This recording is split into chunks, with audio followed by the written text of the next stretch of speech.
Hello guys.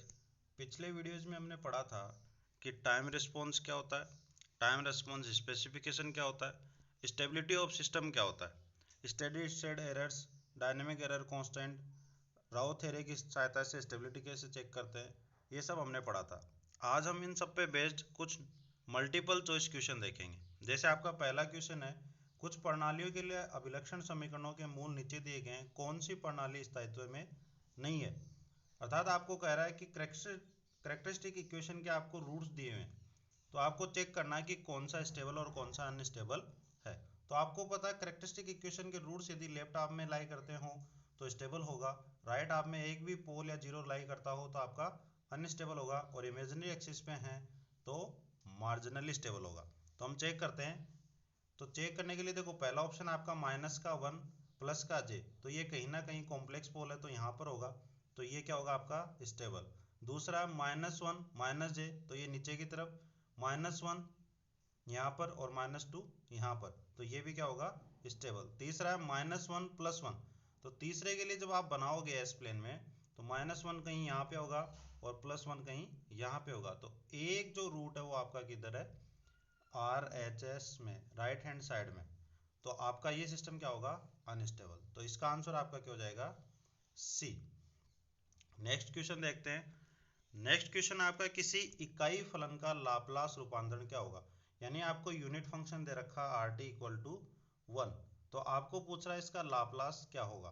तो इसका जब लाप्लास लेते हो आर टी का, तो आपका वन का लाप्लास होता है वन अपॉन एस, तो इसका आंसर हो जाएगा C, one upon S. Next question आपका है साइन ओमेगा टी का लाप्लास रूपांतरण क्या होगा। तो साइन ओमेगा टी का लाप्लास ट्रांसफॉर्मेशन आपको पता है, इसका डायरेक्ट फॉर्मूला बेस्ड है और ये आपको याद भी रखना है, बहुत जगह काम आएगा।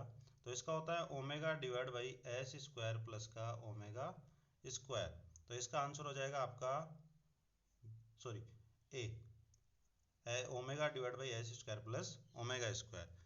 नेक्स्ट आपका जो क्वेश्चन है वह है कि कोस साइन वेव का लाप्लास रूपांतरण बताइए। इसको हिंदी में कोज्या भी कहते हैं। तो आपको पता है कि कोस का क्या होता है, कोस ओमेगा टी का क्या हो जाएगा आपका लाप्लास, वो होता है S divide by S square plus omega square, तो इसका जो आपका आंसर होगा वो होगा बी। आपका नेक्स्ट क्वेश्चन है यदि किसी फलन एफ टी का लाप्लास रूपांतरण F S equal to this हो तो उस फलन का प्रारंभिक मान ज्ञात करो। तो आपने दो थ्योरम पढ़ी है, एक इनिशियल वैल्यू थ्योरम और दूसरी फाइनल वैल्यू थ्योरम।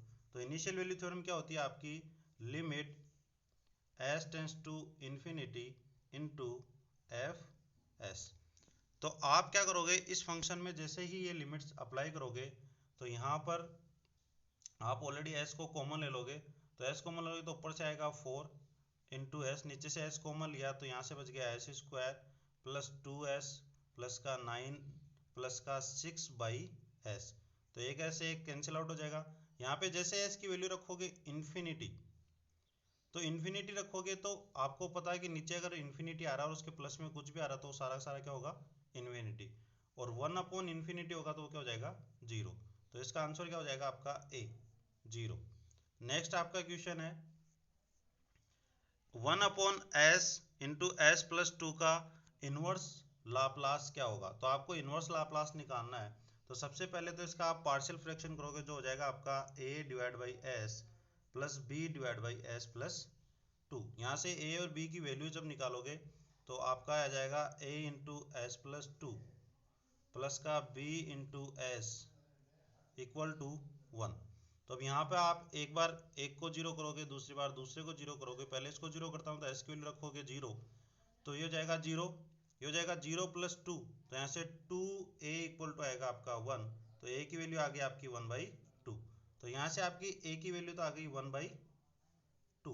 अब बी की वैल्यू निकालनी तो आपका था A S plus two plus का B S equal to one, तो मैं यहाँ पे एस की वैल्यू पुट कर दूंगा माइनस का टू ताकि ये क्या हो जाए जीरो, तो ये तो हो गया जीरो और यहाँ से आ जाएगा माइनस का two B equal to one, तो बी इक्वल टू आ गया माइनस का वन बाई टू। तो अब आपका जो फंक्शन है वो बन गया one by two into S minus one by two into S plus to, तो वन बाई टू तो कॉमन आ गया और वन बाई एस का एलसीएम होता है सॉरी लाप्लास इनवर्स होता है वन, माइनस 1/s+2 का इनवर्स लाप्लास होता है e⁻²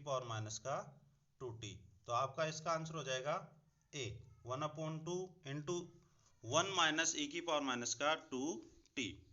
नेक्स्ट आपका जो क्वेश्चन है वो है कि e⁻−at का लाप्लास क्या होता है। तो ये मैंने अभी बताया था आपको कि e⁻−at का जो लाप्लास होता है ये डायरेक्ट आपको याद रखना है, बहुत जगह आपके काम आएगा। वो होता है 1/s+a। तो इसका आंसर हो जाएगा आपका बी 1/s+a।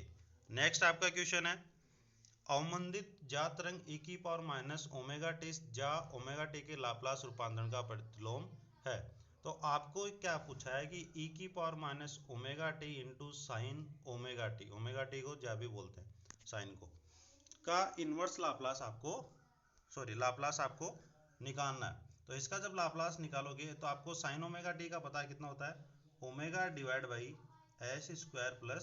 + ω²। जब उसके साथ मल्टीप्लाई में e की पावर में कुछ भी आता हो तो वो क्या हो जाता है, डायरेक्ट ऐड हो जाता है s के साथ। तो यहाँ से आपका जो इसका लाप्लास आएगा वो आपका हो जाएगा s ω/s प्लस ओमेगा का स्क्वायर प्लस ω²। तो आपका आंसर हो जाएगा इसमें सी। यहाँ पे देखो s+a दे रखा है, तो यहाँ या तो क्वेश्चन में दिक्कत है कि यहाँ पे होगा e⁻−at या यहाँ पे आप कर लो s+ω। तो दोनों में से एक करेक्शन कर लो तो आपका क्वेश्चन भी सही हो जाएगा और आंसर भी सही हो जाएगा। तो इसका आंसर आपका हो जाएगा सी।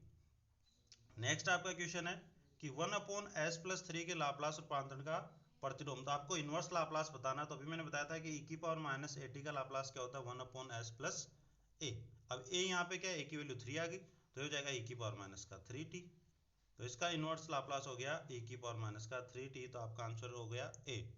नेक्स्ट आपका क्वेश्चन है लाप्लास रूपांतरण या लाप्लास ट्रांसफॉर्मेशन और फूरियर इंटीग्रेशन में क्या होता है। तो फूरियर इंटीग्रेशन और लाप्लास ट्रांसफॉर्मेशन जो आपका है वो आपके फ्रीक्वेंसी डोमेन और टाइम डोमेन को इंटर रिलेट करता है। तो आपका इसका आंसर हो जाएगा कि आवर्ती प्रक्षेप और समय प्रक्षेप परस्पर संबंधित होते हैं। तो frequency domain and time domain को इंटरकनेक्टेड या इंटर रिलेटेड करता है लाप्लास ट्रांसफॉर्मेशन और फूरियर इंटीग्रेशन। तो इसका आंसर हो जाएगा ए। नेक्स्ट आपका क्वेश्चन है यदि किसी प्रणाली के ध्रुव यानी कि पोल्स यानी किसी सिस्टम के पोल्स एस प्लेन में इमेजिनरी एक्सिस पे हो तो वह प्रणाली होगी। तो इसमें पहला है, तो ये आपको पता है, इसमें हिंदी में अजीब से वर्ड दे रखे हैं। आपको पता है कि जब भी आपका मार्जिनल एक्सिस पे आपके पोल्स या रूट्स होंगे तो वो सिस्टम आपका कहलाता है मार्जिनली स्टेबल सिस्टम या मार्जिनल स्टेबिलिटी उसको कहते हैं। तो इसका आंसर हो जाएगा ए क्रांतिगत स्थायी अर्थात मार्जिनल स्टेबल। तो नेक्स्ट आपका क्वेश्चन है यदि इनपुट नियत त्वरण हो तो निम्नलिखित में से किस प्रणाली में स्थायी अवस्था में स्थान त्रुटि, यानी कि आपको स्टेडी स्टेट एरर के लिए पूछ रहा है जब आपको इनपुट पे क्या दे रखा हो एक्सेलरेशन। तो आपको पता है कि आपके स्टेडी स्टेट एरर कोफिशिएंट जो है वो 3 होते हैं। आपका पहला होता है के पी, दूसरा के वी और तीसरा के ए। इसको हम बोलते हैं पोजीशन, एरर कांस्टेंट, वेलोसिटी और एक्सेलरेशन। तो अब बात कर रहा है ये एक्सेलरेशन की। तो एक्सेलरेशन आपको पता है कौन से टाइप सिस्टम में निकलेगा, 2 टाइप में। ये 0 के लिए निकलता है और के भी निकलता है 1 के लिए, और के कौन से निकलता है 2 के लिए। तो इसका आंसर हो जाएगा टाइप 2 सिस्टम। तो नेक्स्ट आपका क्वेश्चन है सिस्टम रिस्पॉन्स का निम्नलिखित की सहायता से बेहतर रूप से परीक्षण किया जा सकता है या टेस्ट किया जा सकता है। तो आपको पता, आपने टेस्ट सिग्नल पढ़े। टेस्ट सिग्नल में सबसे पहले यदि आपके ऑब्जेक्टिव टाइप क्वेश्चन में आंसर में इम्पल्स टेस्ट इनपुट दे रखा है तो वह सबसे पहले वो आंसर होगा। उसके अलावा यदि आपके कोई भी एक इनपुट सिग्नल्स दे रखे हैं उसके अलावा अदर सिग्नल्स दे रखे हैं तो वो आंसर होगा। तो यहाँ पर अपने को दे रखा रैंप इनपुट और इकाई आवेग इनपुट या यूनिट इम्पल्स इनपुट सिग्नल।